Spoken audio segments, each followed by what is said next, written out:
So, episode 8 of The Skeleton Crew just finished, which was the season 1 finale. I have some final thoughts, and I will let you know if I liked it or not.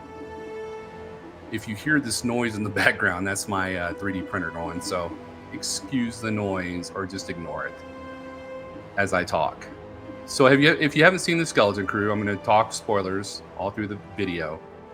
But episode 1 started off, you get an introduction of your main characters, which are the 4 children who are in the whole episode. It was okay. I mean, the very first scene was the best part, I thought, where they had the pirates attacking a ship and they go in there and they just decimate everybody and, attack the ship, and then they mutiny on the captain. So that was really cool. I liked that part a lot. And then you see the kids in their school and how they find this ship that had been buried. It progresses on to episode 2, where they are on this ship out in the middle of nowhere, and they have this robot on board with them, and he takes them to this pirate hideaway cove area, and they get captured by the pirates and put into the brig or jail, and end up meeting this John Nawood guy who says he's a Jedi, and you're not sure, is he a Jedi, is he not? He can use the Force, you think, or maybe there's something in his gloves that allows him to manipulate things, sort of like that guy that was on the Obi-Wan series who pretended to be a Jedi. That was my thought, was this guy is a fake, Jude Law was a fake. And then episode 3, they go to a moon and meet this bird owl-like person to get information on At-Aten, where the kids are located. And every time somebody mentions At-Aten, everybody freaks out, and nobody knows why. They call it the treasure planet, which the kids grew up there and they don't know. So episode 4, they go to this planet that they think is At-Aten, and it really isn't. It's a planet that was just like At-Aten. I think it was no, I can't remember what it's called. Anyway, it was just a exact duplicate of At-Aten. But this planet is like racked with war and civil war and all these things. And episode 4 was actually the worst episode that I thought they made. It was not very good. I thought it was more of a filler and like a bridge, and it didn't have any depth or meat to it. So it was my least favorite one of the whole series. And then in episode 5, they go to this planet. They're trying to find information, and the robot knows where it's located, the planet, and they go to the planet. It ends up being a pleasure planet, and so they're trying to find this pirate's lair so they can get the coordinates to At-Aten. And 5 was actually one of my favorite episodes besides episode 2 and 5, and maybe episode 6, because in episode 6 they have this meeting with this giant crab monster, and it was pretty funny. All the little baby crabs are like trying to lead them to this big mother crab, and they're like, follow, and it reminded me of the Munchkins from The Wizard of Oz. Follow the yellow brick road. So like that. And then, Wim, the main boy character, and the girl with the visor, they have a moment where he's got to like save her and put a fuse in the back of her head or something like that, to where he saves her because she had medical issues and needed a fuse in the back of her head. And they lose contact with John Nawood, and he becomes the captain of the pirate group again.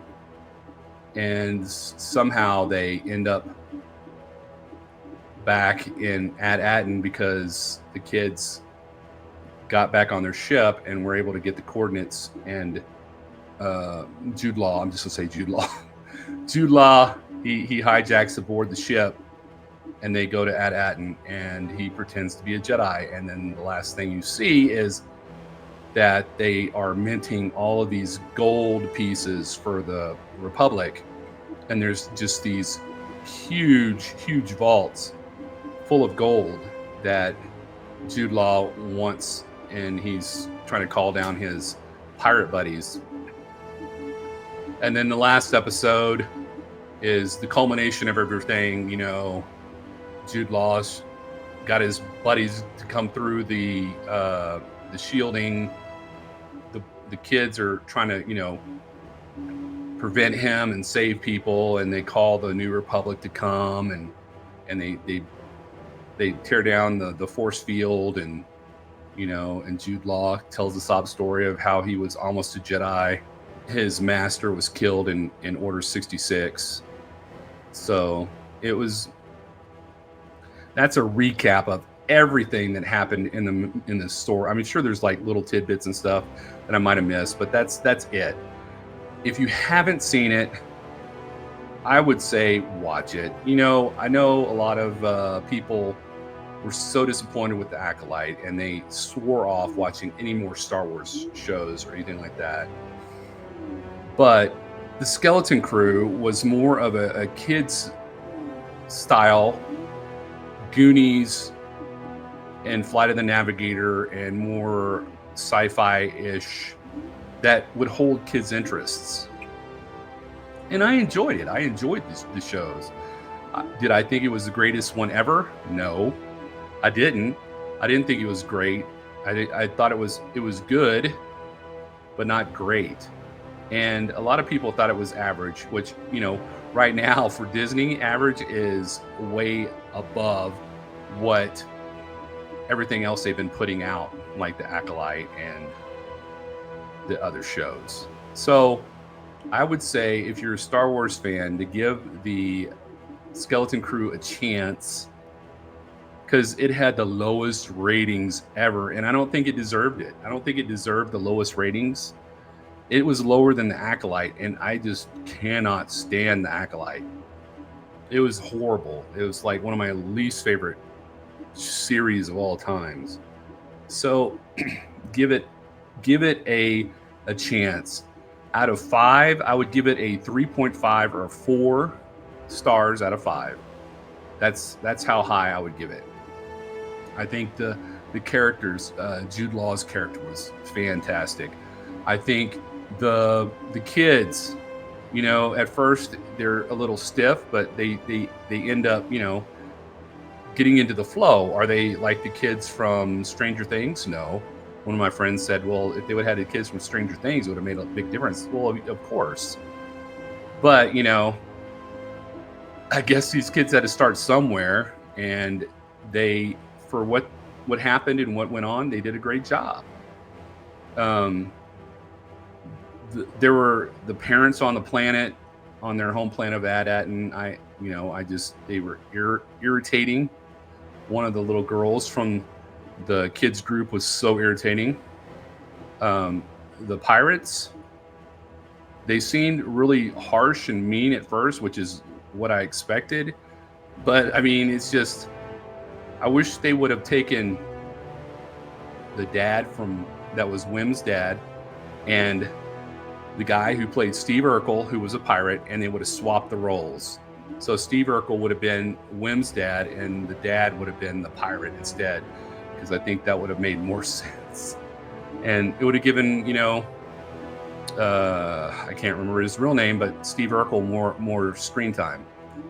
So those are my thoughts, and I would definitely give it a shot. I'm rewatching it with my kids because I wanted to watch this series before I let my children watch it, because I had no idea what might be in this series. With The Acolyte, I wouldn't let my kids watch that.